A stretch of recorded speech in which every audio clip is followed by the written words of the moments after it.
Assalamualaikum warahmatullahi wabarakatuh. Kami dari kelompok 5. Di sini kami akan mempresentasikan hasil diskusi kami mengenai potensi dan prospek ekonomi kreatif di Banten. Anggota kami ini, kelompok 5 beranggotakan Farhah, Kamilia Rahma, Kak Hanifah Artiani Rusmana, Nida Dina Kamila, dan Owen Hidayatullah.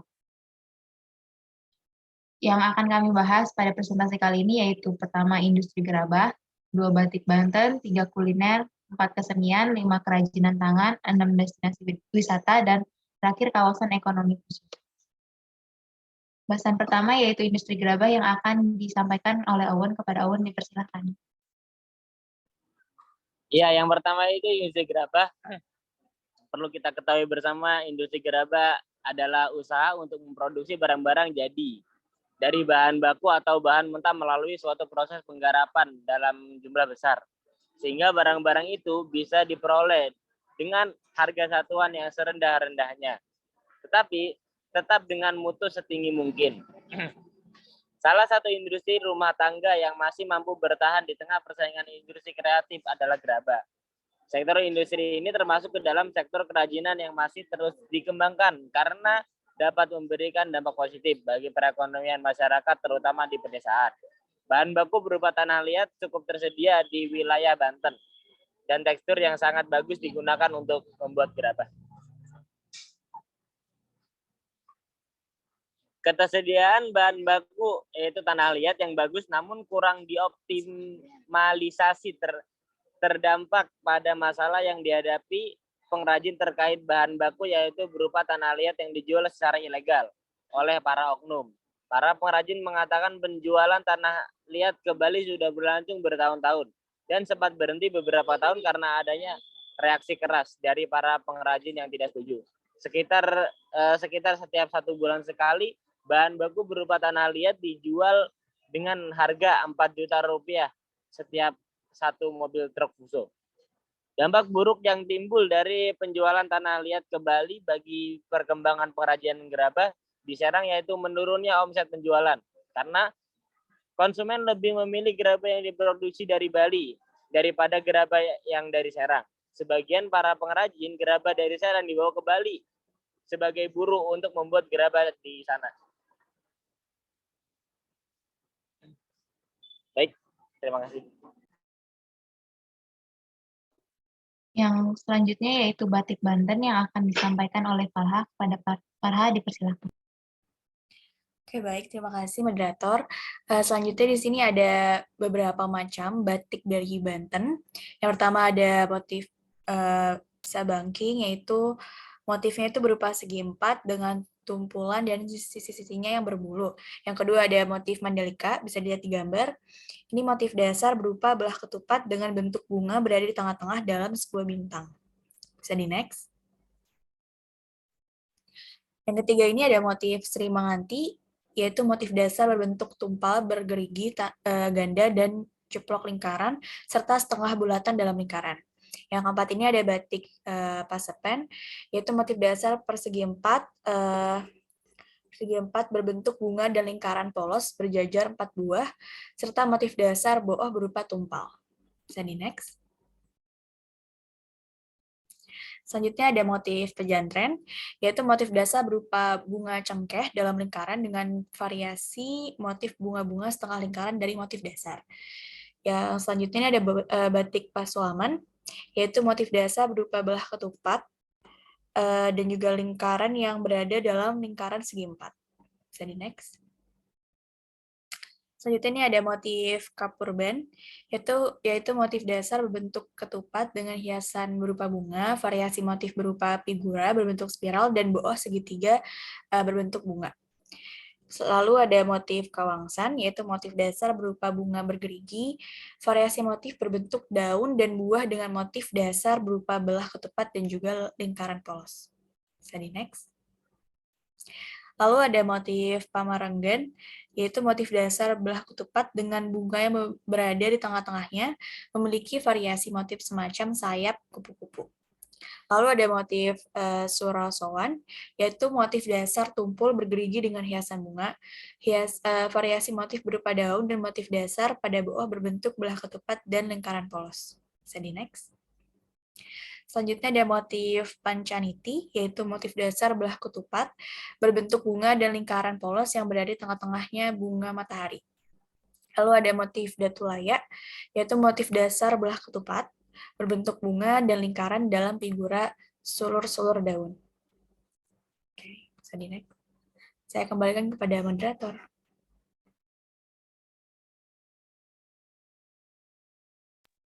Selanjutnya ini kuliner Banten yang masih akan dijelaskan oleh Farha. Pada Farha dipersilakan.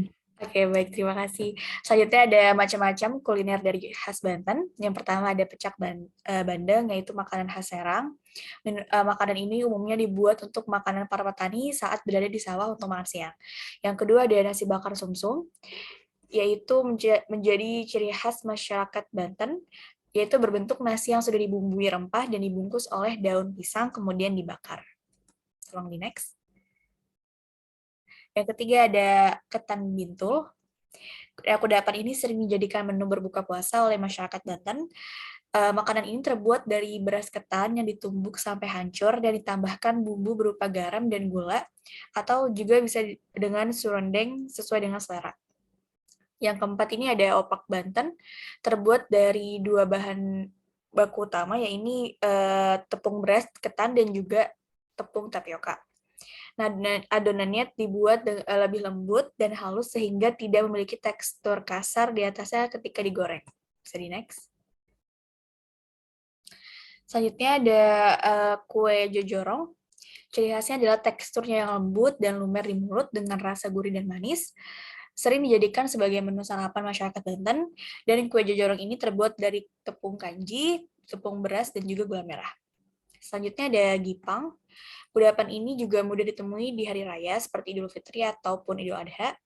Gipang terbuat dari beras ketan putih atau ketan merah yang kemudian dibentuk kotak persegi panjang. Bisa di next. Lalu ada sate bandeng, makanan khas dari Provinsi Banten, tepatnya dari Serang. Sejarahnya makanan ini dibuat oleh juru masak Keraton Banten, lalu Sultan Hasanuddin ini menyukai namun tidak suka dengan durinya. Maka dari itu, juru masak di keraton ini membuat suatu metode pemasakan yang mengolah supaya durinya bisa dimakan gitu. Dan resep ini tersebar ke masyarakat. Selanjutnya ada makanan angan lada, yaitu khas dari masyarakat Banten, khususnya masyarakat Suku Sunda. Makanan ini bahan utamanya dari babat sapi, campuran sayur, dan aroma daun walang yang khas. Sorry, next. Selanjutnya ada lemang atau lemang, bisa ditemukan di daerah Malingping, Lebak, Banten Selatan. Makanan ini terbuat dari campuran beras ketan berbumbu santan kelapa. Selanjutnya ada kue pasung merah. Kue pasung merah ini disajikan dengan cara disusun hingga membentuk sebuah lingkaran. Sering disajikan pada upacara adat ataupun tasyakuran. Makanan ini dibuat dari olahan tepung beras, tepung sagu, santan, dan juga gula merah. Selanjutnya ada rabek. Rabek ini merupakan favorit Sultan Maulana Hasanuddin, Banten. Makanan ini berbahan dasar daging kambing dan jeroan. Kuliner rabek ini memiliki cita rasa yang gurih dengan campuran rempah-rempah. Lalu yang terakhir ini ada sayur besan. Biasanya disajikan untuk besan yang bertamu, dan makanan ini berbahan dasar terubuk dan merupakan yang sulit didapatkan. Maka dari itu sayur besan ini sekarang nggak mudah ditemui di berbagai tempat. Nah, maka dari itu mungkin ini makanan yang langka untuk zaman sekarang. Selanjutnya ada laksa. Laksa Tangerang berbahan dasar mie beras dengan kuah santan yang berisikan kacang hijau, potongan kentang, serundeng, daun kucai, telur, serta sepotong ayam. Sejarahnya dulu Tangerang ini merupakan kawasan persawahan dan masyarakat setempat sering mengadakan pesta panen raya. Oke, bisa di next. Selanjutnya saya kembalikan kepada moderator. Terima kasih Farha. Yang selanjutnya ini ada kesenian Banten. Nah, di kesenian Banten ini ada berbagai macam golongan, yaitu ada seni musik, gerakan, seni teater, dan juga seni sastra. Yang pertama ini seni musik. Seni musik yang pertama ini ada angklung buhun, yang mana dia ini angklung kuno yang udah ada dari sekitar abad ke-16. yang dimainkan pada acara tertentu atau setahun sekali, itu upacara ngasek. Dimainkan oleh pria dengan 9 pemain dan 2 orang pemain beduk atau dok-dok. Yang kedua ini ada dok-dok lojor yang berasal dari Kabupaten Lebak yang digunakan sebagai alat pengiring dalam ritual adat masyarakat setempat dan digunakan sebagai bentuk dari rasa syukur akan hasil panen yang melimpah. Yang ketiga ini ada kendang atau gendang Banten. Ini ada 3 ukuran, yang kecil namanya rebana, yang sedang namanya redap, dan yang besar ini namanya beduk. Pada budaya Banten dimainkan sebagai pengiring pertunjukan silat. Yang keempat ini ada pantun atau pantun bambu, dimainkan setelah bekerja di sawah atau saat sedang istirahat sebagai pertunjukan kesenian, yang dimainkan dengan berkelompok atau grup yang terdiri dari 3 orang dan 3 pantun bambu. Yang kelima yaitu rampak beduk. Kata rampak ini memiliki arti serempak, perkembangan dari seni beduk atau ngadulak, yang dimainkan pada saat bulan Ramadan, acara-acara hajatan, dan hari-hari peringatan kedaerahan hingga hari-hari nasional. Yang selanjutnya ini seni gerak. Seni gerak yang pertama adalah tari gerebek terbang gede. Kata gerebek artinya yaitu dirempung. Tarian ini untuk menyambut tamu agung yang sedang berkunjung ke Banten, yang merupakan perpaduan dari gerakan tari dan juga pencaksilat, yang terdiri dari 6 atau lebih penari dengan kostum berwarna biru muda. Nah, penari ini didampingi oleh penari pria. Yang kedua ini ada tari rampak beduk. Tarian ini akan memperlihatkan pria dan wanita yang melakukan tarian sekaligus menabuh beduk kepada penonton. Dan ini dilakukan untuk menyambut bulan Ramadan karena di dalamnya yang terdapat nilai seni dan kreativitas. Yang ketiga ini ada tari topeng tani. Nah, tari topeng tani ini merupakan tari adat tradisional dari Banten yang ditujukan sebagai kritik sosial terhadap kaum muda yang cenderung enggan mengambil pekerjaan sebagai petani. Penari pada tarian ini semuanya adalah pria dengan kostum rok yang dibuat dari nyiru dan ikatan bulir padi. Yang keempat ini adalah tari cokek yang dibawakan oleh 5-7 penari. Nah, tarian ini memiliki konsep unik di mana mereka ini berinteraksi dengan para penonton. Interaksi ini terjadi ketika penari akan datang ke barisan penonton untuk mengajak menari bersama dengan meletakkan selendang ke leher penonton. Hal unik lain dari tarian ini adalah gerakannya yang pelan. Yang kelima yaitu tari Benjong Lesung. Tarian ini berasal dari Cilegon untuk menyambut datangnya musim panen sebagai hiburan serta untuk memperkenalkan tentang kesenian Banten. Lesung ini akan dikelilingi oleh 6 orang penari dengan ekspresi keceriaan dan kegembiraan sebagai gambaran mendapatkan hasil panen. Tarian ini diiringi oleh alat musik seperti beduk dan gendang serta beberapa lagu daerah. Penarinya menggunakan pakaian yang sering digunakan oleh petani saat di ladang atau sawah. Yang keenam ini tari Zikir Saman. Nah, tari ini merupakan tari adat tradisional dari Pandeglang yang dibawakan oleh penari pria berjumlah 26-46 orang yang berusia di atas 40 tahun. Pada awalnya, tarian ini digunakan pada upacara peringatan kelahiran Nabi Muhammad, namun saat ini juga sering digunakan pada acara khitanan, perkawinan, dan selamatan rumah. Yang selanjutnya ini ada seni teater. Salah satu contohnya itu teater Ubruk. Menurut sejarah, Ubruk ini sangat dekat dengan kehidupan masyarakat petani di Banten. Karena saat itu, banyak petani yang merasa lelah setelah bercocok tanam, terutama saat panen, dan kemudian mereka membuat pertunjukan sederhana dari jerami sisa panen.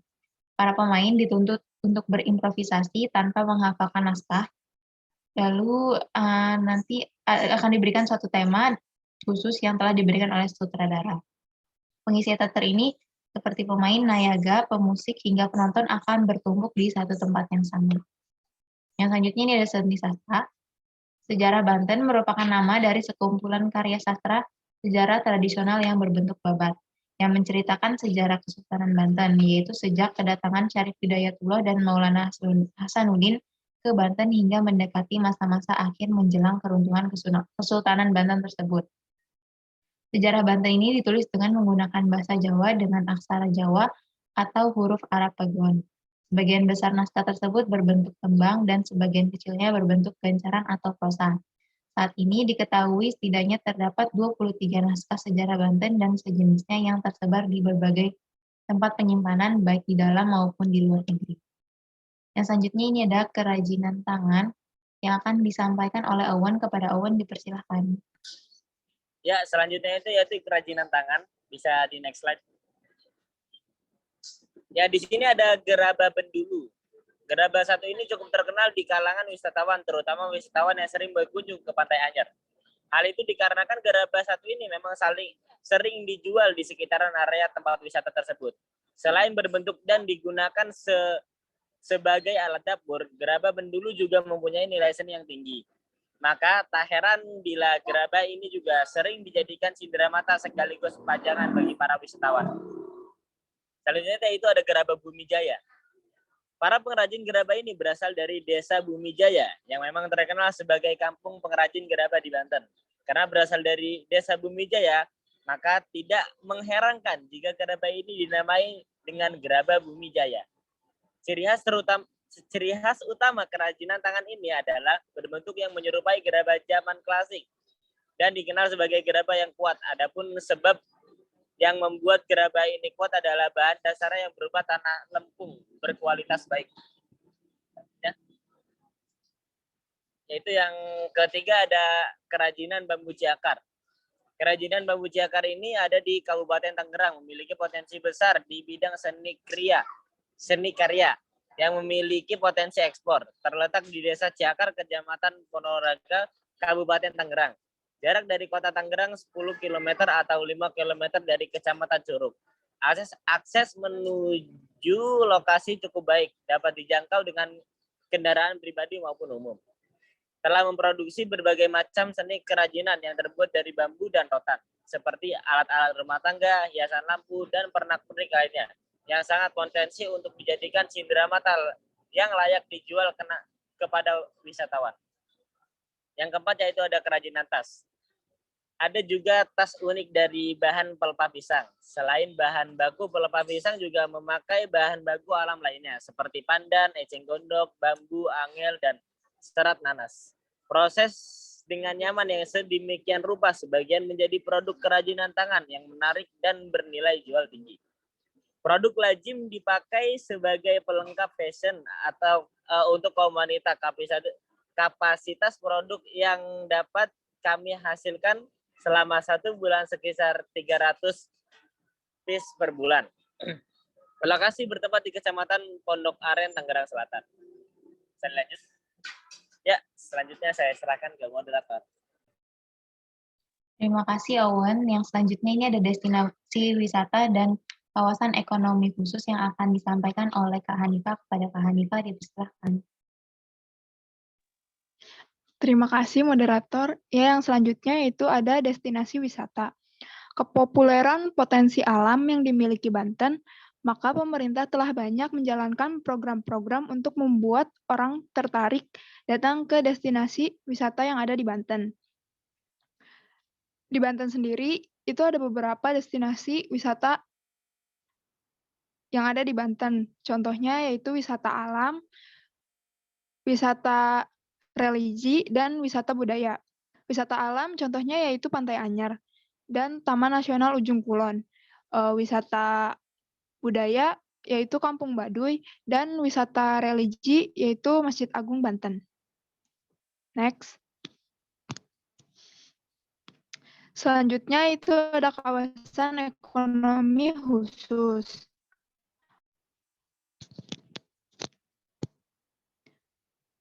Salah satu pengembangan kawasan yang saat ini banyak dikembangkan adalah konsep pengembangan kawasan ekonomi khusus, yang merupakan metamorfosa kegiatan ekonomi untuk menarik investasi asing.